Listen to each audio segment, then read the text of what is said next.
3,5 kun berilardi butun tozalagan ko'chalar asfalt bo'lgan, yon atrof og'irlangan. 4-kuni kechasiga to'lib olganlar. Qarang, Indoneziya prezidenti ko'chadan yalang'och keladi-da, hovlidan emaklab kiradi. U murattab qori bo'lgan u. Rahbarlar o'ylovdi, darvoz bilan tugaydi chiqib ketadi.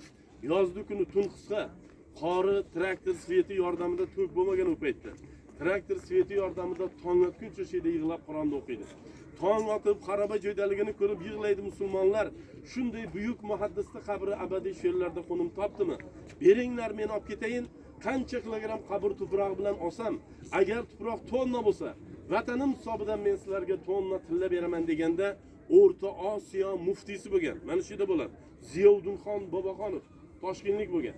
O'sha inson aytadi, agar siz olib ketadigan bo'lsangiz, bizchi o'zimizdan keyingi avlodlar so'rasa, nima deb javob qilamiz deb qabrda saqlab qoladi. Qarang, shundan so'ng endi bu yoqi ko'zimizning oldida bo'lgan narsa 1998-yilga kelib boyagi eski